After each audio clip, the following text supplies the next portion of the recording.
Muy buenas tardes, queridos amigos. Bienvenidos a Vladimir a la Una. Hoy en este día lluvioso aquí en Caracas. Hoy vamos a tener dos invitados. En la primera parte del programa estaremos conversando con el diputado Carlos Gamarra del Partido Socialista Unido de Venezuela. ¿Cómo está, Carlos? Bienvenido. Bien, además, diputado por el estado de Yaracuy y además integrante de la Comisión de Desarrollo Económico y Social. En la segunda parte lo haremos con la diputada Karin Salanova de la Mesa de la Unidad Democrática. Bueno, bienvenido, Carlos. Gracias por venir al programa. Gracias a ti, Vladimir, por tu invitación.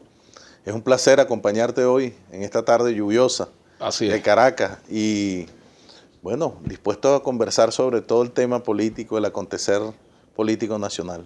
Bueno, lo primero que me gustaría comentarte es que hay un grupo de diputados de la Mesa de la Unidad Democrática encabezados por Juan Requesén y por Conrado Pérez, si mal no recuerdo, que se encadenaron en las oficinas, en las escaleras que dan a la oficina de Tibisay Lucena, presidenta del CNE, reclamando que se entreguen las planillas para la realización del referéndum revocatorio. Bueno, en primer lugar hay que decir que el CNE está dentro de los lapsos previstos para la entrega de esta planilla.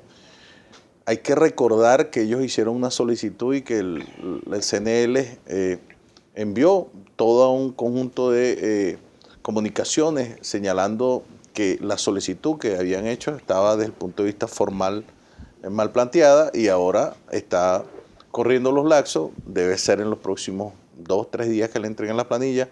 Ahora, me parece más bien un acto de irresponsabilidad política porque a esta hora ellos deberían estar en el Parlamento sesionando. Y fíjate, Vladimir, lo que ocurrió hoy. Hoy no hubo quórum en la Asamblea Nacional. La mayoría que se ufana ellos mismos permanentemente en sus discursos de tener una mayoría avasallante, aplastante, no acudió hoy a la Asamblea Nacional a cumplir con su obligación, la obligación para la cual el pueblo los eligió, y hoy no se trató ningún tema de interés, precisamente por eso, no hubo quórum, se suspendió la sesión y entonces ellos están encadenados frente al CNE. Ese es un acto de irresponsabilidad política frente al país, frente a sus electores, que no merece un comentario mayor porque es más que cualquier cosa, una especie de escándalo al cual la oposición nos tiene ya acostumbrados y que revela además la condición de no solo de irresponsables, sino de actos que están vinculados a un proceso de rebelión que se está gestando en el seno de la oposición que nos conduciría lamentablemente al país,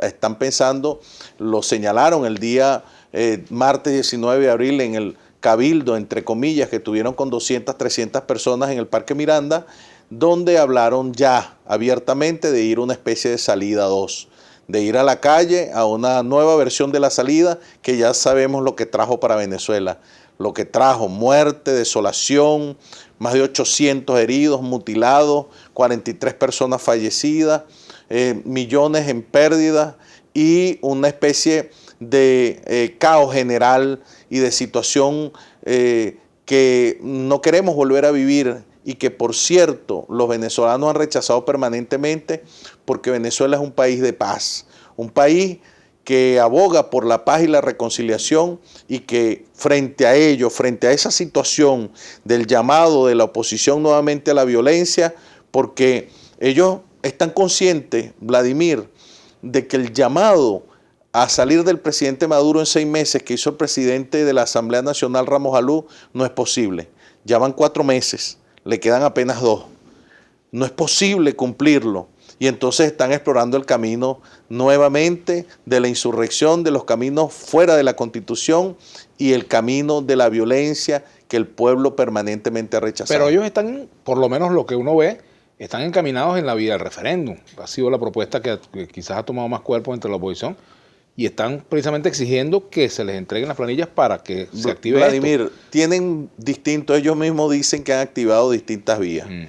Y esas distintas vías tienen que ver con la crisis que hay en la oposición.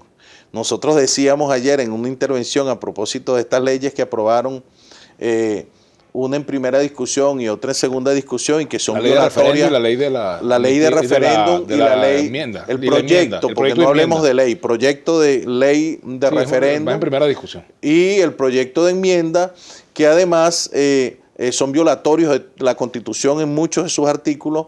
Nosotros decíamos en esa intervención que ellos, como dicen en nuestro pueblo allá en el estado de Yaracuy, están más regados que cría de piroco. Es decir, no tienen una visión sobre cuál es el camino para salir del presidente Maduro, porque en el fondo eso es su objetivo fundamental. No desde la Asamblea Nacional trabajar para que se resuelvan los problemas del país. No desde la Asamblea Nacional brindar alternativas para que el pueblo tenga desde el punto de vista económico, desde el punto de vista social, mecanismos para ir superando esta situación de crisis en la cual nos hallamos y que no negamos, sin lugar a dudas, que está presente y que requiere un esfuerzo mancomunado de todo el país, tal como se está haciendo desde el plan de los motores para una Venezuela productiva, un socialismo productivo.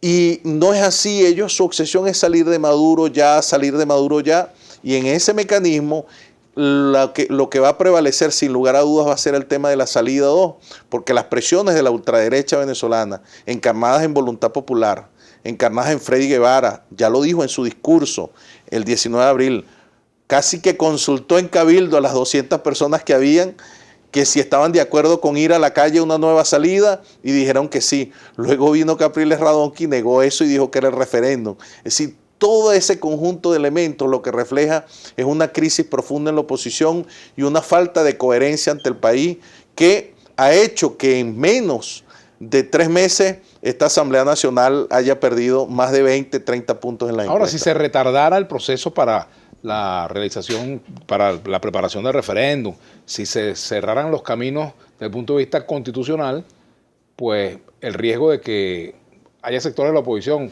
que promuevan políticas en otro sentido es mayor. ¿Qué es lo que quiere el gobierno? ¿Que se mantengan las vías constitucionales o que la oposición caiga de nuevo en situaciones como la salida? Bueno, fíjate, ¿qué es lo que ustedes prefieren o buscan? No, en absoluto. Nosotros somos gente de paz. Hace 3 días, mientras eso ocurría en el Parque Miranda y llamaban nuevamente una versión de la salida, por cierto, después de haber recorrido este señor Guevara varias ciudades de Estados Unidos, Washington, Nueva York, Miami, Panamá, otro país, al parecer dicen que estuvo recolectando los recursos para una nueva salida, en ese proceso de recolección, porque en la salida que produjo 43 muertos, mucha dolor y mucha tristeza, mutilado. Recuerda aquel general que recomendó cómo colocar las guayas para degollar a motorizados, que trajo muchos heridos y mutilados y muchos muertos. Se produjo una alianza con bandas criminales y quedó demostrado cómo eran financiados para generar la violencia. Ahora, nosotros no estamos cerrando los caminos están en la Constitución. Son distintas vías. La enmienda, la Asamblea Constituyente, el referéndum revocatorio, están allí. Ahora, el Constituyente previó que para culminar o para revocar el mandato de un funcionario por su gestión, está el artículo 72, que es el revocatorio, y no es precisamente la enmienda para ello, ni es la constituyente. De todas formas, de eso hablaremos al regreso. Así es, pero dejo esta inquietud de Harlex Pérez, que me dice lo siguiente: yo sé, Vladimir, que no le vas a preguntar esto al diputado. Si un pueblo tiene hambre y se muere sin medicina, ¿cómo protesta sentado? Vamos a la pausa y respondemos.